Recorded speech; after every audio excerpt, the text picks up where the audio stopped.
Anong ginawang rason ni Pangulong Bongbong Marcos? Interpol! Bullshit! Interpol! Ako! Naging chief PNP ako! Alam ko ano ang papel ng Interpol sa mundo! Huwag niyo akong lukuhin! Commitment sa Interpol! Bullshit! Interpol! Presidente ka! Presidente ka ng Pilipinas!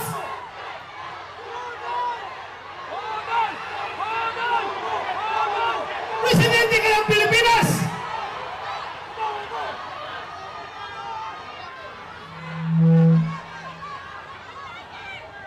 Presidente ka ng Pilipinas! Magpa-pressure ka sa Interpol? Ha? Pero ang lumalabas, mas gigil na gigil, mas atat na atat sila kaysa Interpol, kaysa ICC. Atat na atat sila na ibiyahe si Pangulong Duterte. Bakit? Di ba? Di ba katungkulan na ating gobyerno ayon sa ating konstitusyon to protect, to serve and protect the Filipino people? Sinong siniservisyohan niya? Yung mga dayuhan, hindi ang Filipino people. Kasi ang Filipino people, yun ang pinadala niya doon sa dahig. Alam niyo, habang kinakarga siya sa aeroplano, nag-struggle sila doon. Wala na ko ibang magawa. Dahil nandoon ako sa Davao, kino-coordinate ko yung ating yung petisyon na ginagawa natin na hindi nakahabol. Hindi ako sumama sa Hong Kong dahil sa gabi na yon, alas 3 sa madaling araw dapat ang biyahe ko papuntang Hong Kong. Pero mayroong nag-leak sa akin na informasyon.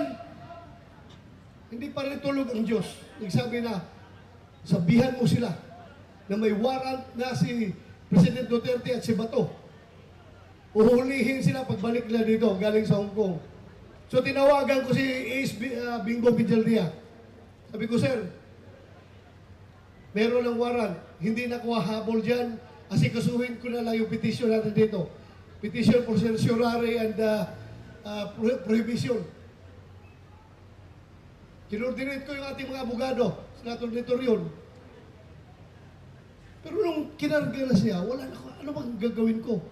Alam yung nagawa ko? Naghanap ako ng tao na kakilala yung piloto ng eroplano. Pinasabihan ko yung piloto, sabihan mo!